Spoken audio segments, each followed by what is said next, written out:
그는 짖지 않았고 뛰지도 않았다. 그는 그저 그곳에 서서 마치 끔찍한 무언가가 기다리고 있는 듯 숲을 뚫어지게 바라보고 있었다. 그리고 어떻게 된 일인지 나는 이 어린 독일 셰퍼드가 누구도 찾아서는 안 되는 무언가를 나에게 보여주려 한다는 것을 알았다. 그는 길을 잃은 듯 보였지만 두려워하지 않았고 더럽지만 경계심이 가득했고 6달이 채 안 된 나이에 검은색과 황금색 털이 엉겨붙었고 몸에 비해 지나치게 큰 발과 크고 불안한 눈을 가지고 있었다. 그는 홀로 산책로 입구 근처에 서 있었다. 서울 근교 양평의 한라산로 외곽이었다. 태양은 구름 낀 하늘을 뚫고 나왔고 황금빛 햇살이 나무 꼭대기를 통해 숲을 불태우듯 쏟아졌다. 하지만 그는 신경 쓰지 않았다. 그는 하늘을 올려다보지 않았다. 그는 나무들을 바라보고 있었다. 이른 오후였다. 나는 숲 가장자리를 따라 보안 점검을 마치고 있었고 등산객들이 보통 돌아가는 지점에서 약 1.5km 떨어진 곳이었다. 무너진 보행자 다리에 대해 무전으로 빠르게 보고하려고 차를 세웠을 때 그를 보았다. 움직이지 않고 목줄도 없고 주인도 없고 소리도 없었다. 처음에는 그가 다쳤을지도 모른다고 생각했지만 내가 차에서 내려 조금 몸을 숙였을 때 그는 물러서지 않았다. 그는 잠시 내 눈을 마주쳤고 그러고는 갑자기 숲 쪽으로 고개를 돌리더니 한 발짝 그리고 또 한 발짝 내디디고 멈췄다. 그는 내가 따라오기를 기다리고 있었다. 가슴 속에서 무언가가 나를 재촉했다. 나는 양평군 자원봉사 수색구조대원이었다. 이상한 호출을 많이 보아왔지만 세상이 속삭일 때 특히 이 어린 독일 셰퍼드 같은 존재를 통해 귀 기울이는 법을 배웠다. 나는 트럭의 불빛을 끄고 엔진을 켜둔 채 의료 가방을 챙겨 그를 따라갔다. 숲은 우리를 빠르게 집어삼켰다. 나뭇가지들이 우리를 덮었고 이끼로 덮인 땅은 부드러웠다. 그는 마치 전에도 이 길을 걸어본 듯 움직였다. 낮은 가지 아래로 몸을 숙이고 내가 따라오고 있는지 뒤를 돌아보았다. 우리는 약 70m 정도 들어갔고 그가 갑자기 멈췄다. 그는 고개를 숙이고 으르렁거렸다. 나에게가 아니라 앞에 있는 무언가에게였다. 나는 멈춰서서 땅을 훑어보았다. 아무것도 없었다. 그러다 빽빽한 덤불 아래 잎사귀에 반쯤 가려진 물건을 발견했다. 나일론 배낭이었다. 찢어지고 더럽고 어울리지 않는 곳에 놓여 있었다. 어린 독일 셰퍼드는 그 주위를 한 바퀴 돌고 나서 옆에 앉았다. 여전히 경계를 늦추지 않았다. 귀는 축 늘어졌고 몸은 낮게 웅크렸지만 두려움 때문은 아니었다. 그는 다시 기다리고 있었다. 그리고 그때 나는 그것을 들었다. 작고 희미한 소리. 그가 아니었다. 배낭 안에서 나는 울음소리였다. 순간 내가 상상한 것이라 생각했다. 숲은 너무 조용했고 바람이 소리풀 스치는 소리와 멀리 위쪽에서 나뭇가지가 움직이는 소리만 들렸다. 하지만 다시 들렸다.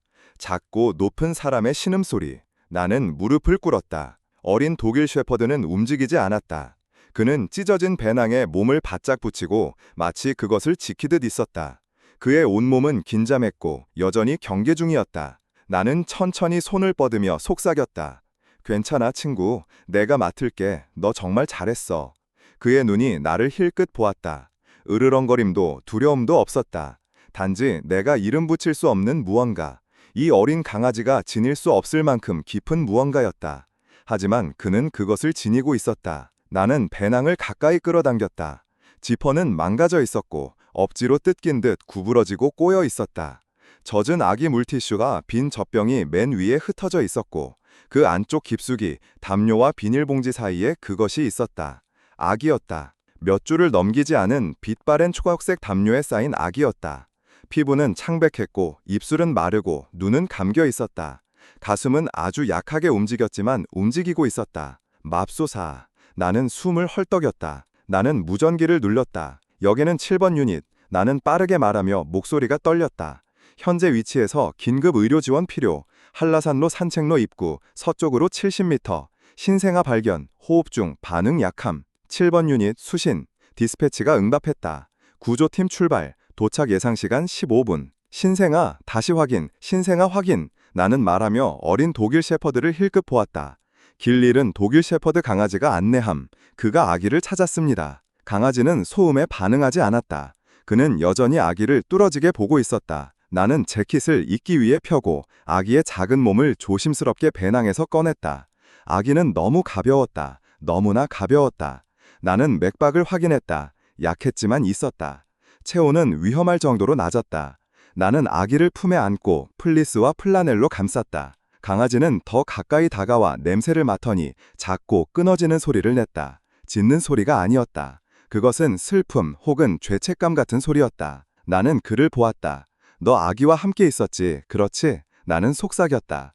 어린 도넬 셰퍼드는 눈을 깜빡였다. 그게 충분한 대답인 듯했다. 그러고는 내 무릎 옆에 누워 머리를 내 부츠 위에 올리고 아기를 바라보았다. 나를 보지 않았다. 그는 숲을 바라보며 마치 다른 누군가 혹은 더 나쁜 무언가를 기다리는 듯했다. 나는 속삭였다. 괜찮아, 이제 아무도 안 와. 하지만 그는 긴장을 풀지 않았다. 그는 땅에 바짝 엎드려 마치 병사처럼 경계했다. 이 어린 독일 셰퍼드를 그 산책로로 이끈 본능이 아직 멈추지 않았다. 나는 계속해서 아기를 보았다. 작은 손가락이 허공을 줍는 여자아이였다. 얼굴은 추위로 붉어져 있었다. 본능적으로 나는 배낭을 다시 확인했다. 놓친 게 있을지도 몰랐다.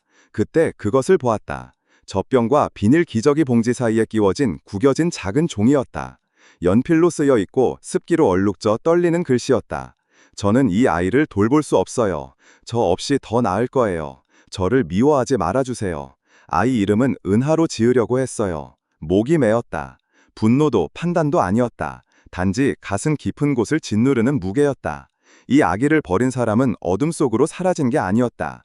그들은 여기 앉아서 이 글을 쓰고 접어서 넣고 아기를 혼자 두었다.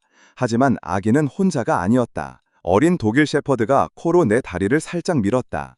마치 그가 여전히 있고 여전히 지키며 기다리고 있다고 상기시키는 듯했다. 15분이 이렇게 길게 느껴진 적은 없었다. 나는 다시 무전기를 확인했다. 7번 유닛 상태 확인, 도착 예상 3분, 디스패치가 답했다. 위치 유지, 신생아 상태 확인, 여전히 호흡 중, 체온 낮은, 소리의 반응. 나는 아기의 등을 부드럽게 원을 그리며 문질렀다. 조카가 어렸을 때 했던 기억이 떠올랐다. 아기는 떨리는 딸꾹질을 했다. 어린 독일 셰퍼드는 몸을 숙여 아기의 발을 한 번 핥았다. 단 한 번. 마치 그가 나보다 더 아기가 무엇을 필요로 하는지 아는 듯 그가 이해하는 무언가를. 구급차 사이렌이 숲 가장자리를 뚫고 들어왔을 때 강아지는 전혀 동요하지 않았다. 그는 천천히 일어나 어둠 속 나무들을 바라보며 낮은 경고의 으르렁을 냈다. 크지 않은 소리였지만 정적을 칼처럼 갈랐다. 어린 독일 셰퍼드는 똑바로 서서 등줄기를 따라 털이 약간 곤두섰다. 그의 눈은 빈터 너머 좁은 덤불에 고정되어 있었다. 나는 본능적으로 몸을 돌려 팔로 아기를 보호했다. 거기 아무도 없어. 나는 조용히 말했다. 바람일 뿐이야. 하지만 나는 그 말을 완전히 믿지 않았다. 강아지는 한 발짝 앞으로 나아갔다가 멈췄다. 귀가 쫑긋 세워졌다. 나는 그의 시선을 따라갔지만 짙은 녹색과 어둠 외에는 아무것도 보이지 않았다. 소리도 움직임도 없었다. 하지만 그의 자세는 모든 것을 말했다. 그는 아직 아기를 지키는 일을 끝내지 않았다. 구조팀이 우리 뒤쪽 나무들 사이로 돌진해 들어왔다. 2명의 응급의료원과 1명의 경찰관, 부츠가 소리풀 짓밟았다. 그들은 내가 무릎 꿇고 아기를 안고 있는 모습을 보고 속도를 2배로 높였다. 남아? 한 의료원이 숨을 헐떡이며 물었다. 여아, 내가 정정하며 아기를 기다리고 있는 의료원의 팔에 조심스럽게 넘겼다. 몇 주 안 된 것 같아요. 체온 낮지만 반응 있어요. 그들은 빠르게 움직였다. 생체 징후를 확인하고 아기를 보온 담요로 감싸고 산소 마스크를 씌웠다.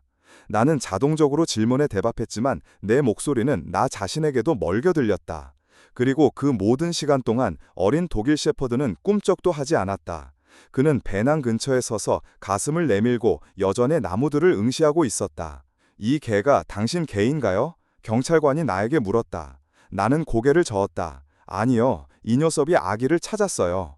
아기를 안고 있던 의료원이 고개를 들었다. 아기를 찾았다고? 산책로 입구에서 저를 바로 여기로 안내했어요. 내가 목이 메어 마했다. 아기 곁을 떠나지 않았어요. 모두가 그를 힐끗 보았다. 그는 어리고 아마 6이나 7달밖에 안 되었지만 그가 서 있는 모습에는 믿을 수 없을 정도로 노련한 무언가가 있었다. 2번째 의료원이 들것으로 돌아가 생체 징후를 보고하다 멈췄다. 목줄 없어요? 네, 내가 말했다. 태그도 칩도 없어요. 아마 길 잃은 독일 셰퍼드일 거예요. 하지만 그는 거기에 있었다. 한 응급의료원이 무릎을 꿇고 그에게 손을 뻗었다. 강아지는 움직이지 않고 으르렁거리지도 핥지지도 않았다. 그는 그저 바라보았다. 의심도 두려움도 없이 기다리며. 나는 그의 곁으로 다가가 그의 등에 손을 얹었다. 이제 안전해 친구. 아기는 괜찮을 거야.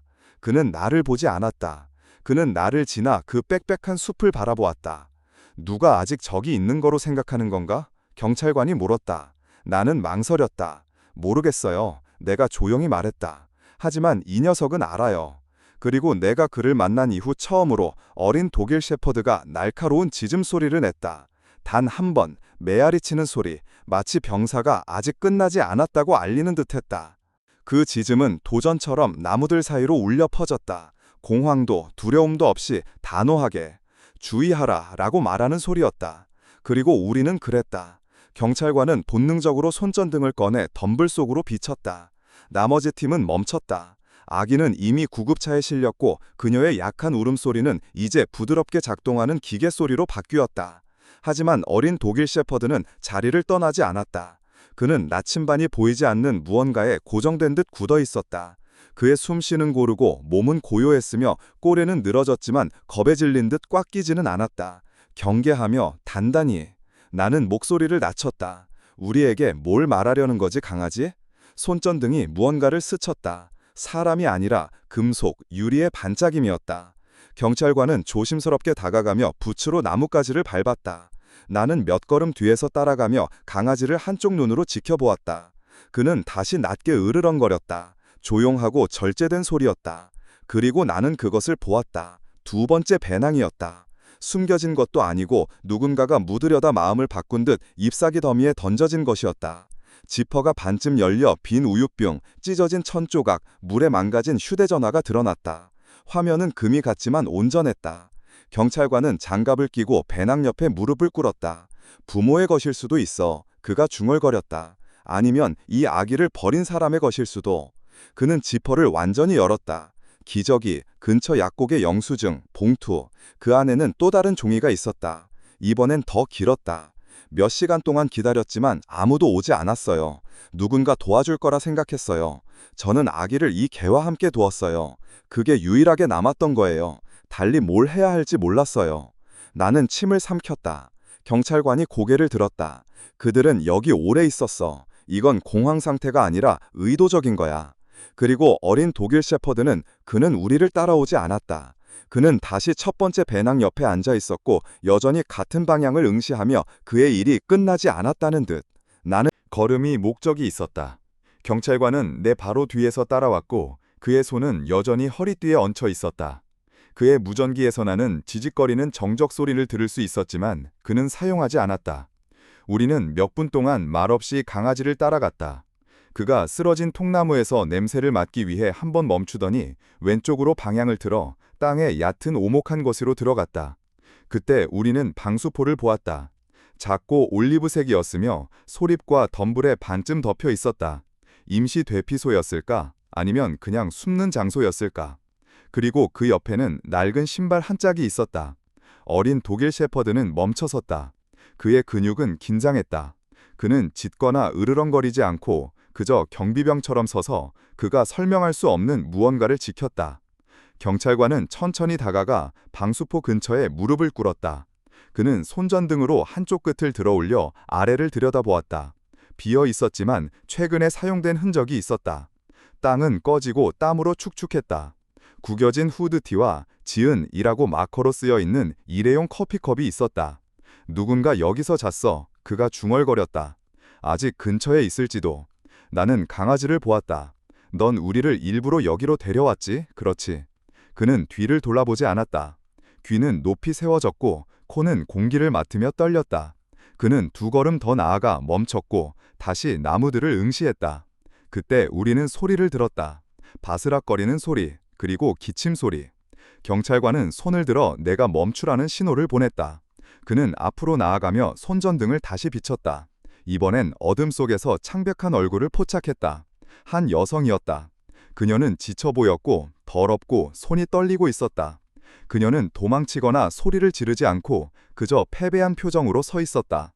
저는 아기를 버리고 싶지 않았어요. 그녀가 쉰 목소리로 말했다. 다른 방법이 없었어요. 그리고 어린 독일 셰퍼드는 그는 천천히 그녀에게 다가가 몇 걸음 앞에서 멈춰 앉았다. 꼬리를 흔들거나 관심을 구하지 않고 아기를 보았던 것과 같은 방식으로 그녀를 바라보았다. 그때 나는 깨달았다. 그는 아이뿐만 아니라 두 사람 모두를 지키고 있었다. 그녀는 누구도 그녀를 붙잡기 전에 무릎을 꿇었다. 부상이 아니라 더 깊은 무언가, 그녀를 진흙처럼 붙잡고 있는 지침이었다. 그녀의 눈은 내 눈을 찾았지만 도움을 구하거나 판단을 찾으려는 것이 아니었다. 그리고 아무것도 찾지 못하자 그녀는 눈을 내려 자신의 발 몇 인치 앞에 앉아 있는 어린 독일 셰퍼드를 보았다. 그는 남았어요. 그녀가 속삭였다. 내가 할 수 없을 때도. 경찰관이 천천히 다가가며 낮고 차분한 목소리로 말했다. 부인, 무슨 일이 있었는지 알아야 합니다. 이름을 말씀해 주시겠습니까? 지은, 그녀가 거의 들리지 않게 말했다. 이렇게 될 생각은 아니었어요. 맹세해요. 그냥 하룻밤만 뭔가를 알아낼 때까지만 그럴 생각이었어요. 어린 독일 셰퍼드는 움직이지 않았다. 그는 그녀의 얼굴에 눈을 고정한 채 마치 그녀를 현실에 붙잡아두는 듯 동상처럼 앉아 있었다. 그의 존재에는 비난이 없었다. 그가 하루 종일 보여준 것과 같은 조용한 믿음뿐이었다. 나는 그녀를 놀라게 하지 않으려 조심하며 다가갔다. 아기가 당신 딸인가요? 지은은 고개를 끄덕였고 입술이 떨렸다. 이름은 은하였다. 2주 됐어요. 혼자 두려던 게 아니에요. 이 개가 무슨 일이 있으면 짖을 거라 생각했어요. 항상 은하 때문에 짖었거든요. 내 목이 메었다. 여기 얼마나 있었던 거죠? 나흘, 아마 닷새. 그녀의 목소리가 끊겼다. 집에서 쫓겨났어요. 갈 곳이 없었어요. 아무도 없었어요. 쉼터에 가려 했지만 개는 받지 않았어요. 그리고 저는 그를 잃을 수 없었어요. 강아지는 마치 그녀의 말을 이해하는 듯 그녀를 향해 고개를 돌렸다. 그리고 아마도 그는 이해했을 것이다. 그녀가 그에게 손을 뻗자 그는 물러서지 않았다. 그는 그녀의 손길에 부드럽게 귀대며 그녀가 스스로를 되찾기를 기다리는 듯 했다. 음식을 찾으러 갔을 때 그와 함께 은하를 두었어요. 이렇게 오래 걸릴 줄 몰랐어요. 지은의 숨소리는 얕고 빨랐다. 하지만 돌아오는 길을 찾지 못했어요. 그리고 마침내 돌아왔을 때 그는 사라졌어요. 은하도 사라졌어요. 저는 모든 게 끝났다고 생각했어요. 나는 다시 어린 독일 셰퍼드를 보았다. 그는 우리를 찾아냈고 그녀에게로 안내했으며 그녀 곁을 떠나지 않았다. 지은은 흐느낌과 웃음 사이에 소리를 냈다. 그는 은하의 보호자예요. 그냥 강아지가 아니에요. 그는 우리에게 남은 전부예요. 그리고 그 무거운 이야기 속에서도, 숲의 고요함 속에서도 그 강아지는 여전히 침착함을 유지했다. 털과 본능을 지닌 경비병, 모든 인간이 포기했을 때도 흔들리지 않는 충성심. 숲은 진실이 우리 주위에 가라앉으며 더 조용해졌다. 지은은 흙 속에 앉아 팔을 끌어안았다. 마치 손을 놓으면 사라질까 두려운 듯. 이 조용하고 확고한 어린 독일 셰퍼드는 자신을 그녀와 세상 사이에 위치시키며 다음에 올지도 모를 모든 것에서 그녀를 보호하는 듯 했다. 경찰관은 무전기로 지원을 요청했다. 의료, 사회복지, 그리고 우리를 밖으로 안내할 또 다른 유닛. 그의 목소리에는 긴박함이 있었지만 부드러운 무언가, 존경심 같은 것도 있었다. 그는 강아지가 한 일을 부정할 수 없었다. 나는 지은 옆에 무릎을 꿇고 물병을 건넸다. 그녀는 떨리는 손으로 받아 고맙게 고개를 끄덕였다. 이런 걸 원하지 않았어요. 그녀가 중얼거렸다. 그냥 은하를 안전하게 지키고 싶었어요. 그를 지키고 싶었어요. 당신은 생각보다 훨씬 많은 걸 했어요. 내가 그녀에게 말하며 어린 독일 셰퍼드를 내려다보았다. 그를 곁에 두었고 그는 우리를 여기로 데려왔어요. 그 말에 그녀는 감동했다. 눈에 눈물이 고였다. 그녀는 다시 손을 뻗어 강아지의 목을 쓰다듬었다. 그의 털은 숲속에서 축축하고 엉겨붙었지만 그는 전혀 동요하지 않았다. 그는 잠시 눈을 감고 그녀의 손에 기대며 마치 아이가 어머니에게 기대듯 했다. 그의 이름은 레인저예요. 그녀가 어렸을 때 가지고 있던 봉제 인형 이름을 따서 지었어요. 이렇게 살 줄은 몰랐지만 정말 그렇게 했죠. 그쵸? 나는 나 자신도 모르게 미소를 지었다. 그는 숲을 가로질러 구조 임무를 이끌었어요. 그 이름에 걸맞다고 생각해요. 지은은 길고 떨리는 한숨을 내쉬었다. 은하는 레인저가 곁에 있을 때 절대 울지 않았어요. 우리가 아무것도 없을 때도 그는 은하 옆에 웅크리고 있었고 은하는 울음을 멈췄어요. 마치 자신이 안전하다는 걸 아는 듯했죠. 레인저라는 이름의 어린 독일 셰퍼드는 마침내 그녀 옆에 누웠다. 앞발을 잇기 위해 교차하고 귀는 느슨해졌지만 눈은 경계심을 유지했다. 그는 몇 년 동안 임무를 수행한 것처럼 보였다. 몇 달이 아니라. 하지만 그는 겨우 6달 조금 넘은 강아지였다.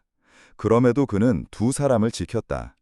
나는 구조팀의 목소리가 나무들 사이로 다가오는 소리에 일어섰다. 레인저는 그는 짖지 않았고 뛰지도 않았다. 그는 고개를 살짝 돌려 우리가 그가 본 것을 보았는지 확인했다. 그는 아직 그들을 지키는 일을 끝내지 않았다. 빈터는 목소리와 움직임으로 가득 찼지만 레인저는 지은의 곁을 떠나지 않았다. 한 응급의료원이 부드럽고 안심시키는 목소리로 그녀에게 다가갈 때까지였다. 그제야 어린 독일 셰퍼드는 천천히 신중하고 의도적으로 일어났다. 그는 그들 사이에 자신을 위치시켰다. 공격적이지는 않았고 절대 공격적이지는 않았지만 경계하며 보호했다. 진정해 친구, 내가 손을 내밀며 말했다. 그들은 도우러 온 거야. 레인저는 나를 보고 다시 의료원을 보았다. 긴장된 순간 후 그는 한 걸음 옆으로 물러서며 그들이 지나갈 수 있게 했지만 딱 그 정도였다. 그의 눈은 지은에게서 떠나지 않았다. 지은은 반항하지 않았다. 그녀는 그들이 자신의 팔에 난 긁힌 자국과 맨발로 숲을 헤맨 발뒤꿈치의 굳은 살을 보게 했다. 그들이 밥을 먹었냐고 물었을 때 그녀는 고개를 저었다. 하지만 은하에 대해 물었을 때 그녀의 목소리가 돌아왔다. 걔는 건강해요. 그녀가 조용히 말했다. 별로 보채지 않아요. 젖병과 곁에 누군가만 있으면 돼요. 그리고 레인저, 은하는 항상 레인저가 필요했어요. 은하는 다른 의료원의 품에 안겨 보온 담요에 쌓여 있었고 뺨은 따뜻함과 눈물로 발그레졌다. 하지만 이제 그녀는 조용했고 바라보고 있었다. 그녀의 작은 손은 처음 분리되었을 때부터 레인저의 털 한 조각을 쥐고 있었다. 어떻게든 놓지 않았다. 두 번째 경찰관이 나에게 다가왔다. 진술이 필요하지만 여기엔 범죄 의도가 없었던 것 같아요. 생존의 문제였어요. 나는 고개를 끄덕였다. 그 개는요, 함께 있을 수 있나요? 그는 망설였다. 그건 아동 서비스와 동물관리소에 달렸어요. 평가하고 서류가. 그럼 우리가 그들을 위해 싸울 거예요. 내가 말했다. 왜냐하면 이 어린 독일 셰퍼드는 아기를 구했을 뿐만 아니라 모든 게 무너졌을 때 그 가족을 지켰으니까요. 지은이 고개를 들어 다시 내 눈을 찾았다. 그들이 레인저를 데려가지 않게 해주세요. 그렇게 안 될 거예요. 내가 약속했다. 이유 없이, 싸움 없이 그렇게 되지 않을 거예요. 레인저는 변화된 분위기를 감지한 듯 은하의 담요 근처로 다가가 그 옆에 웅크렸다. 그의 몸은 여전히 긴장했고 모든 목소리, 모든 발소리, 모든 잎사귀 소리에 귀를 기울였다. 하지만 그의 눈, 그것은 지쳤다. 패배가 아니라 가장 긴 경비를 마치고 집으로 돌아온 병사처럼 지친 것이었다. 그는 임무를 완수했지만 아직 놓을 준비가 되지 않았다. 병원에서는 세상이 너무 밝고 너무 무균적이고 너무 빨랐다. 은하는 종합검사를 받으러 갔고 나는 지은을 따라 별도의 복도로 갔다. 그곳에서 사회복지사가 그녀의 입원 절차를 시작하기 위해 기다리고 있었다. 레인저는 조용히 우리 곁을 걸었고 그의 발톱이 리놀륨 바닥에서 살짝 소리를 냈다. 하지만 간호사가 클립보드와 목줄을 들고 다가왔을 때 길 잃은 동물에 대한 표준 절차였다. 레인저는 딱딱하게 굳었다. 어린 독일 셰퍼드는 몸을 돌려 지은과 목줄 사이에 자신을 위치시켰다. 그의 어깨는 긴장했고 처음으로 그의 목구멍에서 아주 작은 으르렁이 떨렸다. 누구도 해치지 않을 거예요. 내가 빠르게 말했다. 하지만 지금 그를 끌어내려 하면 간호사는 망설이며 손을 허공에 멈췄다. 그냥 평가하러 데려가려는 거예요. 절차예요. 그럼 저도 같이 가게 해주세요. 내가 제안했다. 지금 그들을 떼어놓으면 둘 다에게 어떤 결과가 올지 보장할 수 없어요. 그녀는 확신하지 못한 표정이었지만 나이든 사회복지사가 다가와 고개를 끄덕였다. 그녀는 친절한 눈을 가지고 있었고 클립보드는 들고 있지 않았다. 경관이 걔와 함께 있게 해줘요. 저는 이 여성분을 맡을게요. 지은이 나를 보았다. 레인저와 함께 있어주세요. 그럴게요. 내가 말했다.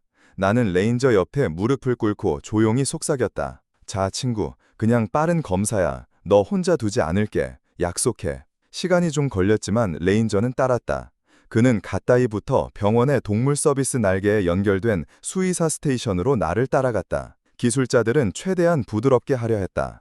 그들은 칩을 스캔했다. 없었다. 상처를 확인했다. 긁힌 자국, 발바닥에 멍. 영양실조였지만 심각한 부상은 없었다. 젊은 기술자가 레인저의 귀 뒤를 쓰다듬으며 중얼거렸다. 너 지옥을 겪었지, 강아지. 레인저는 그의 손을 한 번 핥았다. 딱 한 번. 그러고는 눈을 향해 돌아서며 귀를 앞으로 세우고 귀를 기울였다. 밤새 그를 여기 둘 수 없어요. 감독관이 말했다. 목줄도 칩도 없어요. 법적으로 길 잃은 개예요. 내가 끼어들었다. 그는 길 잃은 개가 아니에요. 그는 보호자예요. 그리고 지금부터 서류 작업을 시작할 거예요. 그는 우리 안으로 들어가지 않을 거예요. 감독관은 놀란 표정으로 나를 보았다. 당신이 그를 입양할 건가요? 아니요, 내가 말했다. 그는 이미 자기 사람을 골랐어요. 그리고 저는 시스템이 그들을 떼어놓으려 하는 걸 절대 두고 보지 않을 거예요. 이틀 후 나는 병원 밖 인도에 서 있었다. 작은 물건 목금을 들고 있었다. 목줄, 담요, 그리고 도중에 산 삑삑 소리가 나는 고무 오리였다. 태양은 서울의 수평선 너머로 주차장에 부드러운 주황빛을 쏟아냈다. 그날 아침 지은은 퇴원했고 긴급 위탁 가정으로 보내졌다. 레인저는 우리가 그를 병원으로 데려온 이후 건물을 떠나지 않았다. 그는 지은이 곁에 있지 않으면 밥을 먹기를 거부했고 그녀의 숨소리를 들을 수 없으면 잠을 자지 않았다. 이제 마침내 그들은 재회했다. 지은이 유리 슬라이딩 문을 통해 나왔을 때 사회복지사의 손에 작은 배낭을 꼭 쥐고 있었다. 그녀는 주위를 돌아보지 않았다. 차도 사람도 보지 않았다. 그녀의 눈은 단 한 가지를 찾았다. 그리고 그녀는 그를 보았다. 어린 독일 셰퍼드는 기다리던 자리에서 일어났다. 꼬리가 흔들리고 귀가 앞으로 향했다. 그는 짖지 않았고 달려가지도 않았다. 그는 천천히 의도적으로 그녀를 향해 걸어갔다. 마치 눈을 깜빡이면 그녀가 사라질까 두려운 듯했다. 지은은 가방을 떨어뜨리고 달렸다. 그들은 인도와 입구 중간에서 만났고 그녀의 팔이 그의 목을 감싸는 순간 레인저는 땅에 주저앉으며 길고 낮은 신음소리를 냈다. 마치 억눌렸던 숨이 마침내 풀려난 듯한 소리였다. 아무도 말을 하지 않았다. 사회복지사조차 고개를 돌려 클립보드 뒤로 눈을 닦았다. 나는 지은에게 고무오리를 건넸다. 그녀는 눈물을 흘리며 미소 지었다. 그가 은하를 찾았어요. 그녀가 속삭였다. 나를 보지 않고 그녀만이 볼 수 있는 누군가에게 말했다. 내가 그럴 거라고 했잖아요. 나는 그녀가 누구를 말하는지 묻지 않았다. 그럴 필요가 없었다. 나중에 우리가 위탁 가정을 향하는 차를 기다리며 벤치에 앉아 있을 때 나는 조용히 물었다. 왜 그가 계속 우리를 이끌었다고 생각해? 왜 기회가 있었을 때 너를 떠나지 않았을까? 지은은 레인저를 내려다보았다. 그는 그녀 곁에 바짝 웅크리고 있었고 그의 머리는 그녀의 무릎에 놓여 있었다. 왜냐하면 내가 그의 사람이니까요. 그녀가 말했다. 그리고 그는 내 거예요. 우리 위의 나무들 사이로 바람이 스치며 조용한 이해를 실어왔다. 때로는 버려진 자들이 우리를 구한다.